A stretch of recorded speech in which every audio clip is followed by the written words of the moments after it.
রাধা কৃষ্ণনের জন্মদিন। তো রাধা কৃষ্ণন ছিলেন একজন বিখ্যাত শিক্ষাবিদ, যিনি কলেজে অধ্যাপনা করতেন। তো একদিন তিনি ছিলেন খুব জনপ্রিয় একজন শিক্ষক। একদিন কলেজের সমস্ত ছাত্রছাত্রীরা বলল, স্যার আপনার জন্মদিন পালন করুন, আমরা কেক এনে কলেজে যেমন তোমরা যেমন বাড়িতে জন্মদিন পালন করো। তো রাধা কৃষ্ণনকে বলল যে আমরাও জন্মদিন পালন করবো কেক এনে, হ্যাঁ, সেলিব্রেট করে। তখন রাধা কৃষ্ণন বলেছিলেন যে এইটা তো আমার কাছে খুব সম্মান, একজন শিক্ষককে সম্মান দেওয়া এটা ভীষণ গৌরবের এবং সম্মানের। কিন্তু তোমরা যদি প্রকৃতই আমাকে সম্মান দিতে চাও বা আমাকে ভালোবাসো, তবে সকল শিক্ষকদের নিয়ে এই দিনটা উদযাপন করো। তো সেই থেকে আমাদের 5ই সেপ্টেম্বর আমাদের দেশে জাতীয় শিক্ষক দিবস হিসেবে পালিত হয়। তো আজকের দিনটা আমাদের সকলের দিন। তো আজকে আমাকে দাও, আমি একটু তোমাদের সকলকে একটু ক্যাপচার করার চেষ্টা করি। তোমরা স্কুলে এসছো যে, বসো বসো, জায়গায় বসো সকলে।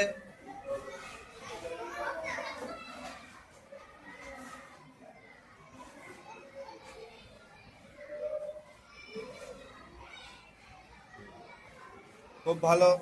তোমাদের শিক্ষা জীবনে এই দিনটা বারবার ফিরে আসুক, জীবনে প্রতি মুহূর্ত স্মরণীয় হয়ে থাক, ভগবানের কাছে এই প্রার্থনা করি।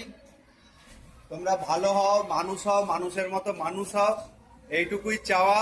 হ্যাঁ, আর জীবনে পড়াশোনা কতটা শিখবে কতটা করবে সেটা বড় কথা নয়, সবচেয়ে বড় কথা একটা ভালো মানুষ হওয়া। জীবনে চলার পথে অনেক অন্যায় আসবে, অন্যায় দেখলে রুখে দাঁড়াতে হবে এবং সত্যের পথে এগিয়ে চলতে হবে। মিথ্যে কথা আমরা বলবো না, তাতে হয়তো অনেক বাধা বিপত্তি আসবে। মিথ্যে কথা বললে প্রথমত মনে হবে যে বেঁচে গেলাম, কিন্তু জানবে কখনো মিথ্যে চাপা থাকে না, একদিন না একদিন সেই মিথ্যে সামনে আসবে। তখন কি হবে? তখন নিজের কাছে নিজেকে ছোট হতে হবে এবং অনেক রকম পরিস্থিতি, খারাপ পরিস্থিতির মধ্যে পড়তে হবে। তো এই বলে আমি আমার বক্তব্য শেষ করছি। তোমাদের সাজানোটা খুব সুন্দর হয়েছিল, যদিও অধিকাংশ বেলুনই সব ফাটিয়ে ফেলেছো, সামান্য পরিমাণ কিছু আছে।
স্কুলকে আপনারা সবাই জানেন, আমি বারবার একটা কথা বলি যে পড়াশোনা আমি মোটেই ভালো ছিলাম না, কোনোদিন ভালো ছাত্র কোনোদিনই ছিলাম না। আমি যেদিন টিচার হিসাবে চাকরিটা পেয়েছিলাম, আমাদের এক ভৌত বিজ্ঞানের স্যার রাস্তায় দেখা হয়েছিল। আমি 29 সালে জয়েন করেছিলাম, বোধহয় 1 তারিখ বা 2 তারিখে দেখা হয়েছিল সেপ্টেম্বর মাসে।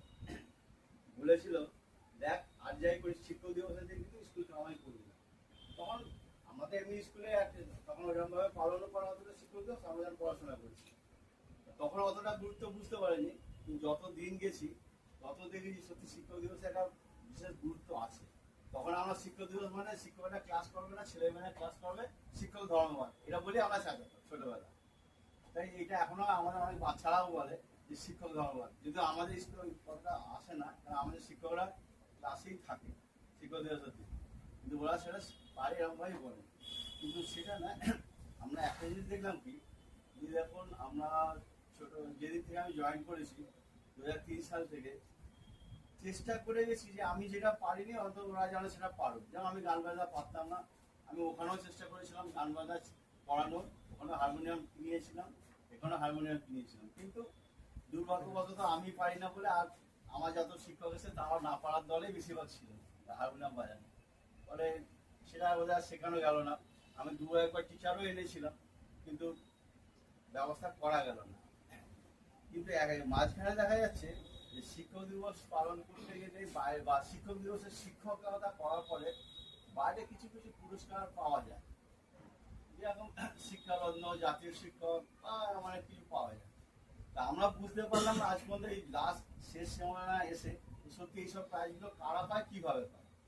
কিন্তু যারা যেভাবে পায় আমাদের কিন্তু মনে হয় যে আমাদের ক্লাসে যায় একটা বাচ্চা ছুটে এসে স্যার কেমন আছো, স্যার হ্যাপি টিচার ডে বলে যে একটা ছোট পেন দিয়ে দিচ্ছে বা একটা গিফট দিচ্ছে, এর থেকে মনে হয় বড় প্রাইজ আর কারোর কাছে থাকবে বলে মনে হয় না। ওই প্রাইজগুলো পেতে গেলে কোনো রেকমেন্ডেশন দরকার হয়, কোনো পলিটিক্যাল বা কোনো এদের না রেকমেন্ডেশন থাকলে পাওয়া যায় না। তাই তার থেকে আমি দেখলাম যে সত্যি যদি নিজের স্কুলকে ভালোবাসা যায়, আমি অন্তত চেষ্টা করেছি, জানি না কতটা করতে পেরেছি। ছেলে মেয়েগুলো কিন্তু এখনো দেখি রাস্তায় গেলে, রাস্তায় দেখা হলে স্যার কেমন আছে বলে ছুটে চলে আসে, প্রণাম করে আসে, বড় বড় ছেলে মেয়েগুলো। এইটাই কিন্তু আমাদের সবথেকে বড় শিক্ষক মানে প্রাইজ বা উপহার।